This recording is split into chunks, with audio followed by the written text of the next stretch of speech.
Bismillah. Assalamualaikum warahmatullahi wabarakatuh. Alhamdulillahi rabbil alamin. Wabihi nasta'inu ala umuri dunya waddin. Wa nusalli wa nusallim ala habibina wa sayyidina wa maulana Muhammadin wa ala alihi wa ashabihi wa man tabi'ahum bi ihsanin ila yaumiddin wa ba'd. Allahumma inna nas'aluka ilman nafi'an wa na'udzubika min ilmin la yanfa'. Allahumma 'allimna ma yanfa'una wanfa'na bima 'allamtana wa zidna ilma.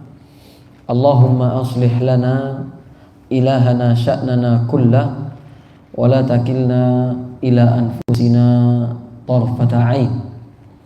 Ikhwani fid din, rahimani wa rahimakumullah. Pertama tentunya puji dan syukur kita panjatkan kepada Allah Subhanahu wa taala atas segala limpahan karunia yang telah Allah berikan kepada kita, baik itu berupa nikmat iman ataupun nikmat Islam, dan juga nikmat kesehatan, dan juga nikmat taufik dari Allah Subhanahu wa taala. Sehingga dengan nikmat-nikmat tersebut Allah mudahkan bagi kita semua untuk dapat duduk di majlis yang semoga Allah berkahi ini, di kantor Arkana hafizakumullahu taala. Yang mudah-mudahan dengan duduknya kita di majlis ini Allah mudahkan kita menuju surganya kelak, dikarenakan kita menuntut ilmu syar'i sebagaimana janji Nabi Muhammad SAW. Nabi katakan, man salaka tariqan yaltamisu fihi ilman sahhalallahu lahu bihi tariqan ilal jannah. Barang siapa yang menelusuri sebuah jalan yang di situ dia menuntut ilmu, maka Allah akan mudahkan baginya jalan menuju surga kelak. Maka mudah-mudahan dengan duduknya kita di majelis ini Allah mudahkan untuk menuju surganya nanti. Allahumma amin. Tidak lupa salawat dan salam semoga terlimpahkan dan tercurahkan senantiasa kepada sang teladan kita, baginda tercinta Nabi Muhammad sallallahu alaihi wasallam, dan kepada seluruh keluarganya dan kepada para pengikutnya yang mengamalkan sunnah-sunnahnya serta meninggalkan larangan-larangannya hingga hari kiamat nanti tiba. Baik, sebelumnya ana izin minta maaf kepada seluruh teman-teman, bapak-bapak semuanya, terkait keterlambatan ana ya kurang lebih 15 menit tadi. Yang seharusnya kajian bisa dimulai jam 5, namun qaddarallahu ma syafa'al, ana keasikan tadi main sama anak, akhirnya lupa kalau ada misi kajian jam 5. Kirain jam 5 berangkat, ternyata jam 5 mulai. Fa'ala kulli hal ya. Semoga Allah ampuni dosa ana pribadi dan dosa antum semuanya. Dan perlu diingat, berbicara terkait memaafkan ini pahalanya sangat luar biasa ya. Karena pernah pada suatu kejadian, kalau tidak salah itu Abu Bakar radhiyallahu taala anhu bersiteru dengan Umar bin Khattab radhiyallahu taala anhu. Kemudian bersiteru, mereka saling kuat-kuatan pendapat dan yang semisalnya. Namun Allah tegur di dalam Al-Quran, yaitu dengan teguran wal ya'fu wal yasfahu ala tuhibbuna an yaghfirallahu lakum. Maka hendaklah mereka itu saling memberi maaf dan memaklumi kesalahan saudaranya. Apakah kalian tidak menginginkan diampuni dosanya oleh Allah Subhanahu wa taala? Ya. Maka mudah-mudahan teman-teman sekalian, bapak-bapak, saudara-saudara semuanya, memaafkan kekurangan ana dan kesalahan ana dikarenakan keterlambatan hari ini ya. Semoga Allah berikan ampunan untuk kita semuanya kelak. Allahumma amin. Taib, sebagaimana yang sudah terpampang, kajian kita pada kesempatan kali ini biidznillah taala adalah tentang wasiyah Utbah ibn Ghazwan radhiyallahu taala anhu.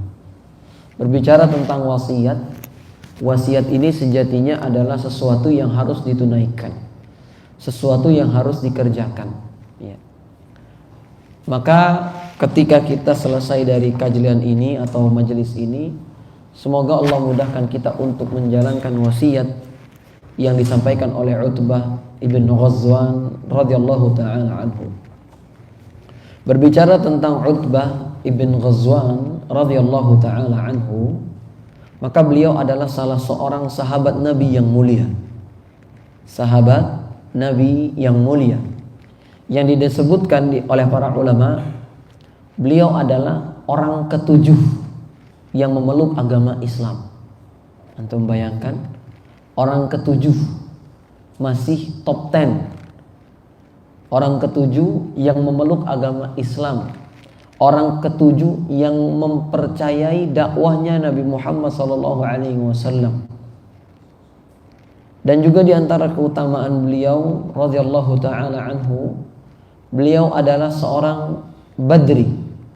Apa itu Badri? Peserta dari perang Badar. Ya, sebagaimana yang antum ketahui tentang perang Badar. Ya, perang Badar. Dan juga beliau termasuk peserta perang Uhud dan peserta perang Yamamah dan yang lainnya. Maka ini adalah Utbah ibn Ghazwan radhiyallahu taala anhu. Ya. Baik. Kaum muslimin wal muslimat, bapak-bapak, saudara-saudara, ibu-ibu yang mendengarkan di rumah dan para pendengar secara umum, berbicara tentang wasiat Utbah ibn Ghazwan. Usud punya usud. Utbah ibn Ghazwan ini memiliki peran yang sangat vital dalam dunia Islam. Bagaimana tidak? Diriwayatkan dalam sebuah kejadian atau sebuah riwayat, Umar ibn Khattab radhiyallahu taala anhu, seorang khalifah yang kedua, beliau pada suatu hari tidur. Ketika beliau tidur, beliau terfikirkan bagaimana caranya untuk memperluas atau mengekspansi kerajaan Islam atau menyebarkan dakwah Islam.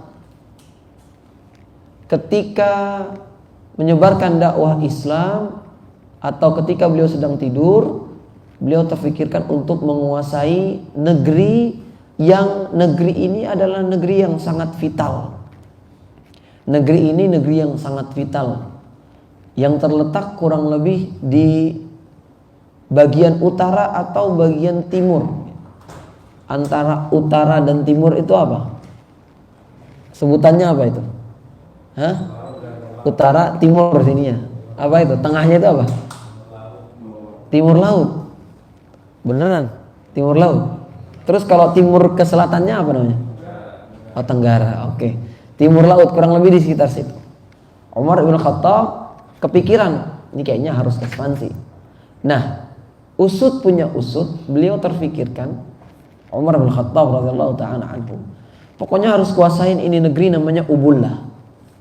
Al-Ubullah.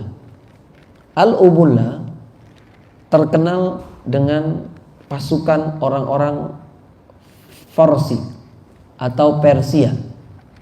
Di situ sangat maju.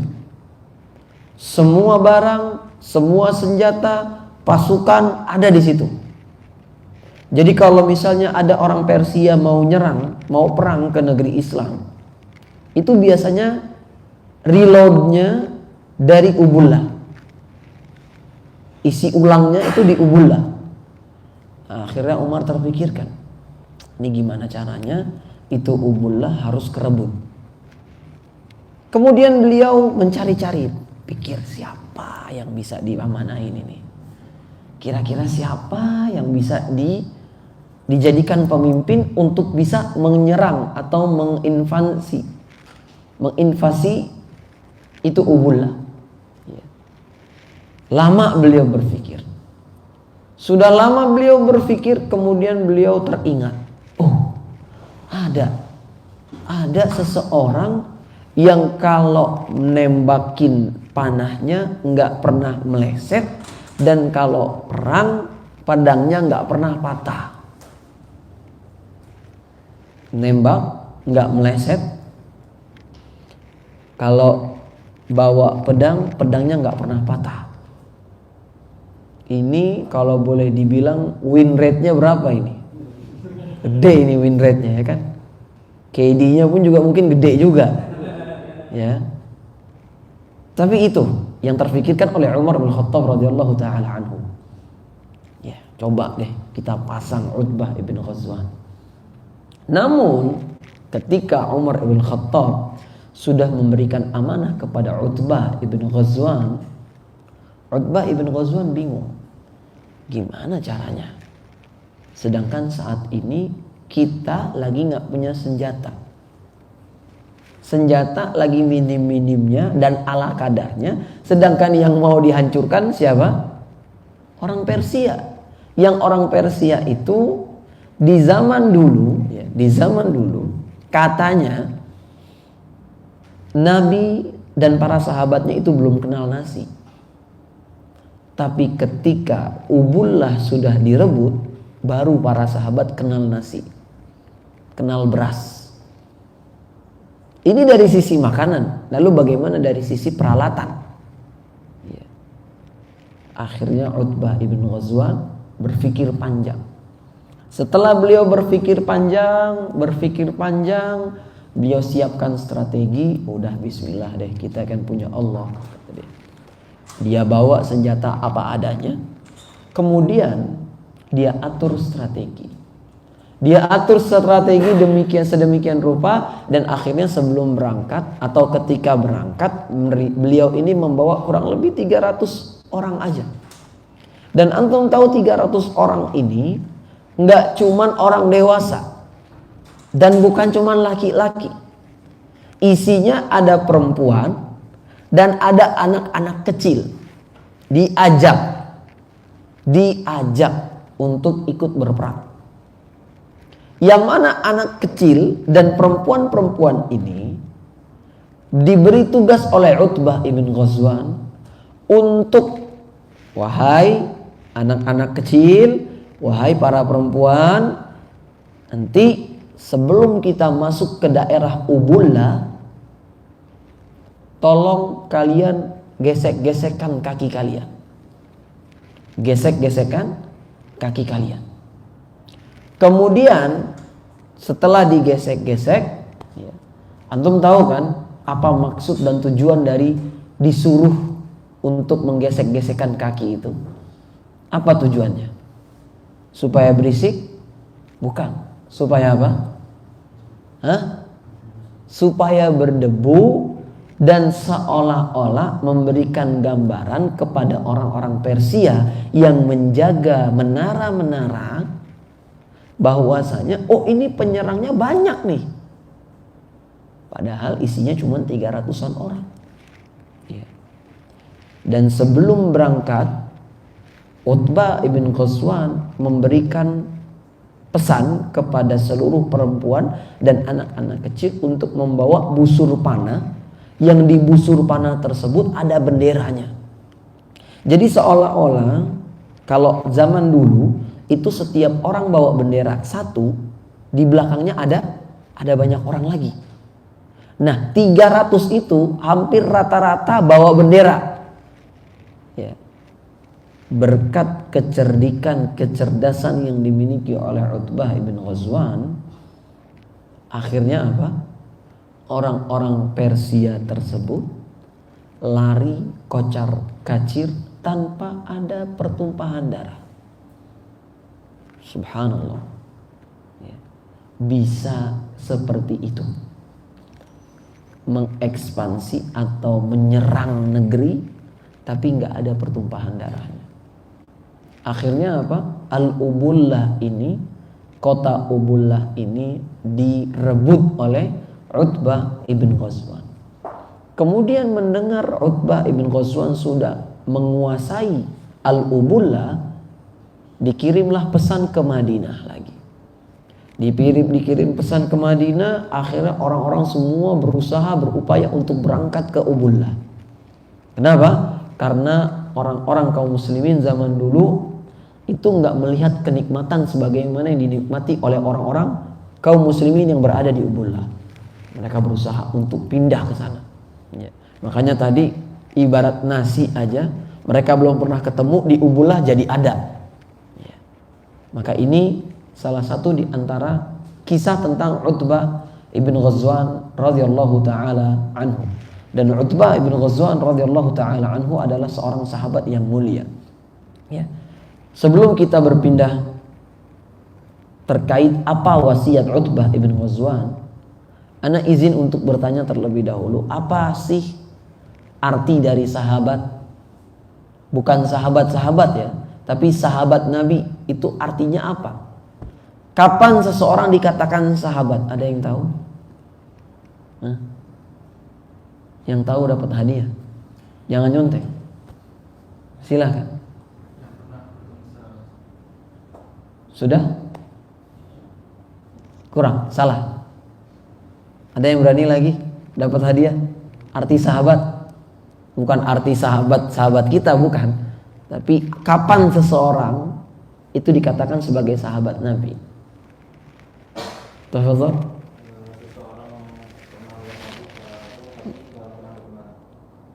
Gimana? Ulang. Dalam keadaan beriman, bertemu dengan Nabi dalam keadaan beriman. Terus kalau dia mati dalam keadaan tidak beriman? Bukan sahabat. Baik. Yang lain mungkin?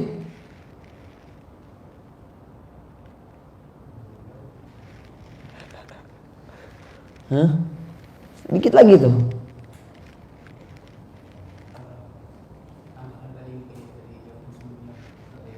Jangan tambahan, nanti antum bagi dua hadiahnya nggak boleh. Antum aja ambil sendiri udah. Kecuali antum salah, anak kasih ke beliau. Bertemu dengan Nabi dalam keadaan Muslim dan meninggal dalam keadaan Islam juga, ya, beriman kepada Nabi. Bedanya punya antum sama punya beliau apa? Kurang lengkapnya di mana?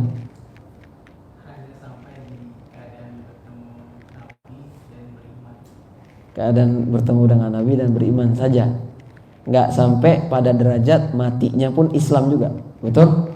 Baik, itu yang paling benar. Itu yang paling benar. Jadi definisi sahabat kata para ulama adalah man laqiyan Nabi sallallahu alaihi wasallam, siapapun yang bertemu dengan Nabi, mukminan bihi, dan dia ketika bertemu dengan Nabi itu dalam kondisi beriman, wa mata ala dzalik, dan dia mati dalam kondisi beriman pula. Ya. Jadi kalau sekedar bertemu dengan Nabi dan dia beragama Islam tapi nggak disebutin matinya dalam keadaan Islam, dia tidak bisa dikatakan sahabat. Atau dia bertemu dengan Nabi tapi dia tidak beragama Islam, tidak beriman kepada Nabi, maka dia juga tidak dikatakan sebagai sahabat. Betul? Baik. Mudah-mudahan setelah ini teman-teman sekalian jadi mengerti kapan seseorang dikatakan sebagai sahabat atau sahabah, yaitu man laqiyan Nabi sallallahu alaihi wasallam mu'minan bihi wa mata ala dzalik.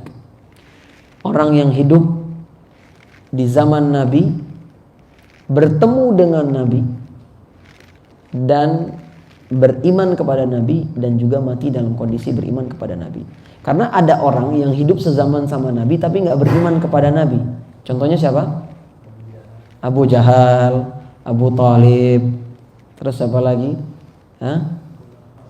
Abu Lahab, ya, bisa juga. Tapi ada juga orang-orang yang beriman kepada Nabi, hidup sezaman sama Nabi, tapi nggak pernah ketemu Nabi. Nggak pernah ketemu Nabi. Orang yang hidup sezaman sama Nabi, beriman kepada Nabi, tapi nggak pernah bertemu dengan Nabi, apakah orang tersebut dikatakan sebagai sahabat?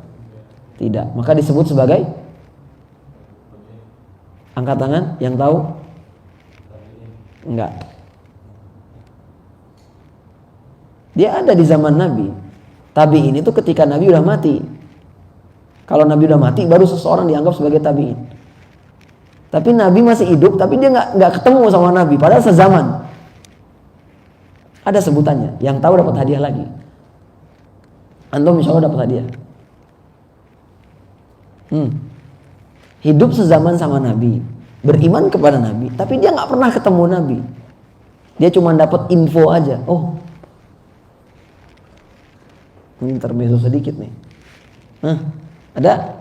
Nggak ada yang tahu? Tabi'in itu mulainya ketika Nabi udah meninggal. Kalau Nabi udah meninggal baru dikatakan sebagai tabi'in.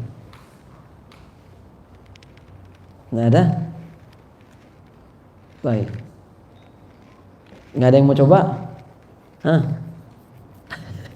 Jangan cari di internet. Ya? Nggak ada? Baik, fa'ala kulli hal. Maka orang yang hidup sezaman sama Nabi, beriman kepada ajaran Nabi, tapi nggak pernah melihat Nabi, maka dikatakan sebagai al-mukhadram. Al-mukhadram. Ya, al-mukhadram. Pakai dhad. Al-mukhadram. Nah, ini sebutannya adalah orang yang beriman kepada Nabi, sezaman sama Nabi, tapi nggak pernah berjumpa dengan Nabi. Ini disebut sebagai al-mukhadram. Ya. Baik, barakallahu fikum. Nah, ikhwani fiddin rahimani wa rahimakumullah, ya, enggak kerasa waktu udah 5:45 aja. Nasihat atau wasiat dari Utbah bin Ghazwan radhiyallahu taala anhu adalah disebutkan qala haddatsana Syaiban ibn Farruh qala haddatsana Sulaiman ibn Mughirah qala haddatsana Humaid ibn Hilal an Khalid ibn Umair al-Adawi rahimahullahu taala. Qala khatabana Utbah ibn Ghazwan. Dia berkata, yaitu Khalid ibn Umair al-Adawi, seorang tabi'in. Beliau berkata, khatabana Utbah ibn Ghazwan. Utbah ibn Ghazwan pernah berkhutbah di hadapan kami. Fahamidallah wa athna alaihi. Kemudian ketika beliau berkhutbah, beliau memuji Allah terlebih dahulu dan juga menyanjung Allah Subhanahu wa taala, mensyukuri nikmat kepada Allah Subhanahu wa taala. Tsumma qala amma ba'du. Kemudian dia berkata amma ba'du. Apa itu arti amma ba'du? Apa? Dan selanjutnya, adapun berikutnya, adapun selanjutnya, ini sunnah. Ini Nabi sering melakukan yang seperti ini. Maka ketika antum ceramah ataupun presentasi, sampaikan amma ba'du. Setelah antum, pokoknya kan kita sunnahnya itu kalau mau ceramah, mau presentasi, itu kita memuji Allah dulu, bersalawat kepada Nabi, dan jangan lupa ucapkan amma ba'du. Dan ini praktekkan di PPT antum. Ketika antum presentasi, jangan langsung selamat pagi, selamat ini, selamat itu, apalagi sampai mengucapkan apa? Om Swastiastu, Allahu Akbar. Ada orang yang seperti itu. Semoga Tuhan memberkati dan lain seterusnya. Nggak boleh, jangan. Udah cukup, kita Islam kita harus bangga. Sampaikan alhamdulillah wassalatu wassalamu ala Rasulillah amma ba'du. Ini sunnahnya. Jadi jangan sampai kita terpengaruh assalamualaikum Om Swastiastu. Nggak perlu ngucapin kalimat-kalimat pujian untuk agama-agama yang lain itu. Ya, ini menunjukkan kita loyal dengan agama kita. Adapun orang ngomong apa terserah, itu urusan mereka. Baik, beliau katakan amma ba'du fa inna dunya qad adanat bisurmin wa wallah akan cinta kepada kalian. Dan zuhudlah kalian kepada manusia, niscaya manusia akan mencintai kalian. Jadi kalau ada perkara yang gak manfaat di akhirat, tinggalin aja. Gak usah dikerjain, gak usah dibeli. Gak usah dibeli. Kalaupun beli, pastikan kita bisa bertanggung jawab. Kenapa? Karena nanti akan dimintai pertanggungjawaban atas pembelian-pembelian kita. Hati-hati. Terkadang kita gak sadar. Terkadang kita gak pernah terfikirkan kalau neraka bakalan penuh. Dan na'udzubillah, mudah-mudahan itu bukan kita yang isi. Ya. Tapi ingat, ada nasihat ini dari para salaf terdahulu.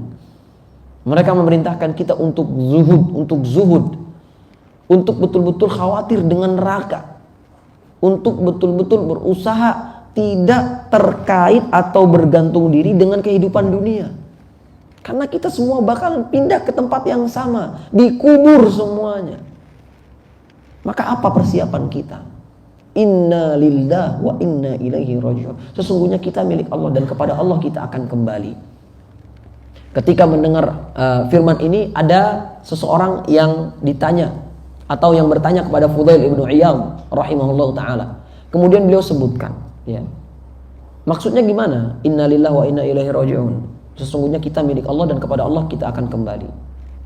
Kemudian Fudail bin Iyad mengatakan, kalau kita itu milik Allah dan kita akan kembali kepada Allah, niscaya berarti kita akan dibangkitkan dan akan dihadapkan dengan Allah Subhanahu wa taala. Dan setiap kita akan ditanya. Ya. Setiap kita akan ditanya tentang apa yang telah kita lakukan. Kemudian orang tersebut bertanya lagi kepada Fudail bin Iyad, ya. Wahai Fudail, terus gimana? Kita harus gimana? Supaya kita bisa selamat nanti ketika ditanya oleh Allah Subhanahu wa taala. Ya. Maka ada perkataan indah dari Fudail bin Iyad yang mudah-mudahan bisa menjadi cambuk untuk kita semuanya. Kata beliau rahimahullahu taala, tuhsin fima baqi yughfar laka ma qad madha wa ma baqi. Wa in asa'ta fima baqi ukhidta bima madha wa ma baqi. Teman-teman sekalian, kata Fudail, kalau kalian memperbaiki apa yang tersisa, maka Allah akan ampuni apa yang telah berlalu dan akan Allah ampuni apa yang akan datang. Akan tetapi kalau kita buruk terhadap apa yang tersisa, Allah akan hukum kita dengan apa yang telah berlalu dan Allah akan hukum kita dengan apa yang akan datang. Maka teman-teman sekalian rahimani wa rahimakumullah, di umur kita yang saat ini udah 30, 40-an, kita harus betul-betul memanfaatkan waktu, memanfaatkan umur. Agar apa? Agar Allah ampuni apa yang telah berlalu dan Allah akan ampuni apa yang akan datang.